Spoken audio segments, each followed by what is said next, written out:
नमस्कार मित्रों। जय सिया राम, जय हनुमान। मित्रों, हमारी आजकल की जो वार्ताएं हैं, जो धारावाहिक चल रहा है, वो है हिंदू धर्म में विज्ञान, या यूं कहें हिंदू धर्म और विज्ञान। हिंदू धर्म से विज्ञान कैसे जुड़ा हुआ है, या विज्ञान से हिंदू धर्म कैसे जुड़ा हुआ है। तो कल हमने बात की थी संध्या वंदन की। आज चतुर्थ भाग है, हम उस वार्ता को आगे बढ़ाते हैं। मित्रों, संध्या वंदन करने के समय संध्या वंदन करने वाले को अपने शिखा बांधना पड़ता है, और शिखा बांधने से मनुष्य की कई हार्मोन्स ऐसे हैं जो कि जागृत होते हैं। एक विज्ञान का सिद्धांत है। इसी प्रकार संध्या करने से पूर्व तिलक लगाना आवश्यक है, जिसकी हम चर्चा कर चुके हैं पिछले एपिसोड में। और संध्या वंदन के लिए भी हम कल कुछ वार्ता कर चुके थे। आज कुछ वार्ता शेष है, उसे हम आगे बढ़ाते हैं। संध्या वंदन करते समय 3 बार आचमन करने का सिद्धांत है, तरीका है, नियम है। वो तीनों आचमन, पहला आचमन का जल जो है वो सीधा नाभि तक ले जाने का सिद्धांत है। दूसरा जो आचमन है, उसका जल मनुष्य अपने हृदय तक, सीने तक ले जाए। और तीसरा आचमन जो है, उसे कंठ में रोके, उसके पश्चात पेट तक ले जाए। इन तरीकों से जल चिकित्सा जो होती है, वो गले से लेकर के और नाभि तक के हमारे जितने भी अंग हैं, उन सब पर जल अपना प्रभाव प्रातःकाल जो 3 आचमन हैं उनके द्वारा हो जाता है। फिर आता है प्राणायाम। प्राणायाम में आलोम विलोम और पूरक, इन तीनों नाभि से, नासिका से, बाईं नासिका से श्वास लें गायत्री मंत्र के साथ, फिर उस सांस को रोकें, गायत्री मंत्र पढ़ें, और दाईं आंख से धीरे धीरे गायत्री मंत्र पढ़ते हुए उसी समय के समकक्ष बराबर छोड़ दें। इन तीनों का समय जो है, सांस अंदर खींचने का, रोकने का और बाहर निकालने का समय बराबर होना चाहिए। यह संध्या वंदन का नियम है, प्राणायाम का नियम है। इससे हमारी नासिका का स्वच्छ, अंदर के जितने भी अंग हैं वे स्वच्छ होते हैं। गले के जो स्वर यंत्र हैं वे शुद्ध होते हैं, ग्रास नली शुद्ध होती है, और अंत में जाकर के हमारे फेफड़े मजबूत होते हैं, हमारे लंग्स मजबूत होते हैं। इसीलिए प्रतिदिन यदि मनुष्य एक संध्या में 11 बार भी यदि प्राणायाम करता है, और इस तरह दिन में 3 बार त्रिकाल संध्या करता है, तो 11 या 33 बार वो प्राणायाम कर लेता है, और 33 बार ही आचमन करता है। इससे शरीर निरोग बनता है, और श्वसन संस्थान उसमें बहुत शक्ति पैदा होती है, सफाई होती है, उसकी शुद्धता होती है। ये प्राणायाम का श्वसन क्रिया को साफ करने का सिद्धांत है। नेत्रों के लिए हम पहले चर्चा कर चुके हैं कि सूर्य को देखना, सूर्य के दर्शन करना, प्रातः काल की संध्या में और संध्या काल की संध्या में ये नियम है, जिससे कि नेत्र ज्योति बढ़ती है, मस्तिष्क का जो है वो मस्तिष्क में भी शक्ति पहुंचती है, जिसे हम विटामिन डी कहते हैं। विटामिन डी के द्वारा हमारे अंग प्रत्यंग निरोग होते हैं, याददाश्त बढ़ती है, सोचने की शक्ति बढ़ती है और मस्तिष्क शीतल रहता है।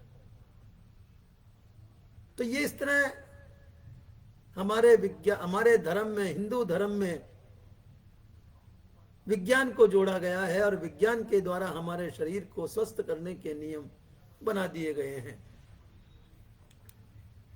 अब हम बात करते हैं आगे मंदिर जाने की। जब बीच के काल में मंदिरों का निर्माण होने लगा, लोगों की आस्था साकार आध्यात्म की तरफ मुड़ी, तो साकार मूर्ति के निर्माण होने लगे, मंदिर निर्माण होने लगे और लोगों का मंदिरों में जाना प्रारंभ हुआ। वहां भी हमारे महर्षियों ने अपनी विज्ञान के नियम लागू कर दिए। मंदिर जाना, मंदिर जाकर के मूर्ति के दर्शन करना, उन्हें दंडवत करना। मित्रों, दंडवत जो किया जाता है वो पूरी प्रकार पृथ्वी पर लेट करके अपने शरीर के पंजे से लेकर के मस्तक तक के अंग को पृथ्वी पर लगाना दंडवत प्रणाम कहा जाता है। और हाथों को भी आगे फैला करके दोनों को मिला करके दंडवत प्रणाम करते हैं। इससे मनुष्य का अहंकार नष्ट होता है, मनुष्य नम्रता सीखता है, मनुष्य में सहनशीलता आती है, मनुष्य में झुकने का प्रभाव विद्यमान होता है। उसके पश्चात मंदिर में बैठ करके ध्यान करना। ध्यान करने से कई प्रकार के हार्मोन्स जागृत होते हैं और हमारी जो जहां ध्यान किया जाता है उस स्थान पर 3 प्रकार की नाड़ियां आकर के मिलती हैं और उन नाड़ियों को जब हम उन पर अपना ध्यान करते हैं, अपना फोकस वहां करते हैं, तो वे नाड़ियां उत्तेजित होती हैं और सारे अंगों को वो नाड़ियां प्रभावित करती हैं। उसके पश्चात मंदिर में परिक्रमा का सिद्धांत है, नियम है। घर से मंदिर तक आना, मंदिर में परिक्रमा लगाना और पुनः मंदिर से घर तक जाना, ये उन लोगों के लिए है, उन माता बहनों के लिए है जो कि घर पर ही रह करके सारे काम काज करती हैं। उनको प्रातः भ्रमण का समय नहीं मिल पाता है और घर से मंदिर तक जाना, मंदिर की सीढ़ियां चढ़ना, मंदिर में परिक्रमा करना, सीढ़ियां उतरना और घर तक आना, इसमें अनायास ही, अनचाहे ही प्रातः भ्रमण हो जाता है।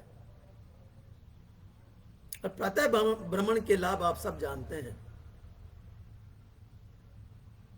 मित्रों, मंदिर में दर्शन करने के पश्चात पुजारी जी, पंडित जी हमें चरणामृत देते हैं। चरणामृत जो हर मंदिर में दिया जाता है, वो चरणामृत मंदिर में स्थित शालिग्राम मूर्ति का चरणामृत होता है। और शालिग्राम मूर्ति में कि जब पूजा होती है तो शालिग्राम मूर्ति पर केसर चंदन का तिलक लगाया जाता है, उस पर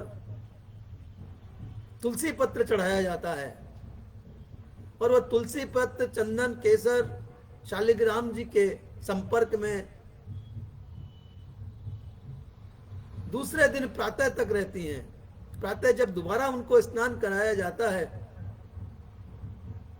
वही चरणामृत बनता है और वो तुलसी का और चंदन केसर का प्रभाव उस चरणामृत में आता है, जिसे कि हम तुलसी के साथ में सेवन करते हैं। मैंने चरणामृत के ऊपर एक अलग वीडियो बनाया है, आप उस वीडियो को देखिए तो आपको चरणामृत का प्रभाव मालूम हो जाएगा। चरणामृत के साथ जो तुलसी जाती है वो तुलसी हमारे शरीर में, हमारे शरीर को निरोग बनाती है। रोग प्रतिरोधक शक्ति हमारे शरीर में तुलसी से पैदा होती है। प्रतिदिन यदि हम तुलसी का सेवन करें तो हमें बहुत से रोगों से छुटकारा प्राप्त हो सकता है। तुलसी को साबुत निगलने का नियम है और इसीलिए चरणामृत के साथ में तुलसी का टुकड़ा दिया जाता है, जिसे हमें साबुत निगलना चाहिए। तो मंदिर जाने के बहुत से लाभ विज्ञान के हिसाब से हैं। मंदिर में जब घंटी बजती है, मंदिर में जब आरती बजती है तो उसकी जो ध्वनि, जो उसकी टनकार ब्रह्मांड में फैलती है, वातावरण में फैलती है।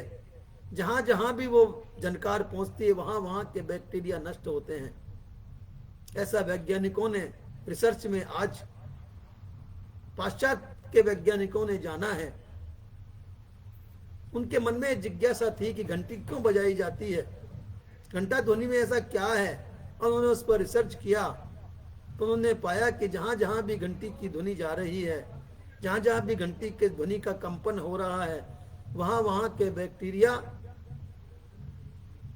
करीब 90% तक नष्ट हो गए हैं।